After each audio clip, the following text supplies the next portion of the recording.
Hai, Assalamualaikum warahmatullahi wabarakatuh. Shalom, Om Swastiastu, Namo Buddhaya, salam kebajikan dan salam sejahtera buat kita semua. Nama aku Diki Tordi Gunawan Gaya dengan nomor induk mahasiswa 131200067, Fakultas Hukum Untak Surabaya, kelas Hukum Otonomi Daerah, Makassar. Jadi di sini aku akan menjelaskan sedikit ringkasan dan review sedikit tentang hukum otonomi daerah, apa yang kita pelajari dalam hukum otonomi daerah. Menurut Undang-Undang Nomor 32 Tahun 2004, bahwa otonomi daerah adalah hak, wewenang, dan kewajiban daerah otonom untuk mengatur dan mengurus pemerintahan dan kepentingan masyarakat setempat sesuai dengan peraturan perundang-undangan. Adapun juga ciri-ciri dari pemerintah daerah. Yang pertama, ciri-ciri pemerintah daerah yaitu adanya lingkungan yang lebih kecil daripada negara. Yang kedua, adanya jumlah penduduk yang mencukupi. Yang ketiga, adanya kepentingan-kepentingan yang coraknya susah dibedakan. Yang keempat, adanya organisasi yang memadai untuk menyelenggarakan kepentingan tersebut. Lalu yang kelima, adanya kemampuan untuk menyediakan dana untuk melakukan hal tersebut.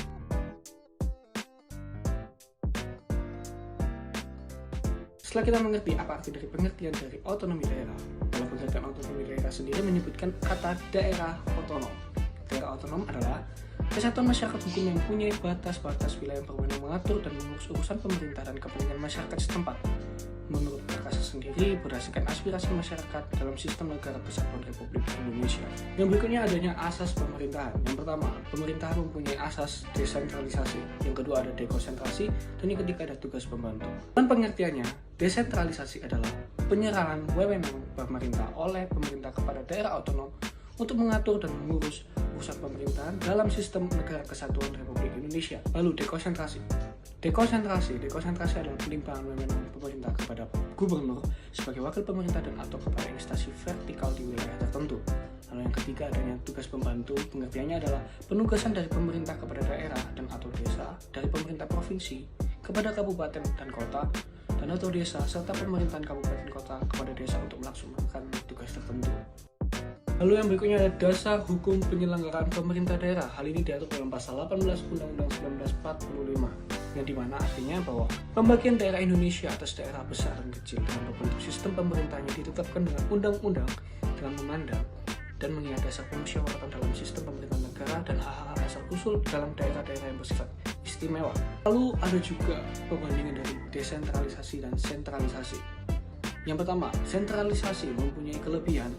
Alat pemersatu politik mencegah keinginan untuk daerah memisahkan diri, mengutamakan kepentingan nasional di atas kepentingan daerah, mempermudah peraturannya dalam perundang-undangan. Lalu yang kelemahannya yaitu tugas pemerintah pusat menjadi berat, ketergantungan daerah, menghambat prakarsa, dan inisiatif daerah. Tidak ada alternatif lain kecuali melaksanakan tugas pemerintah pusat.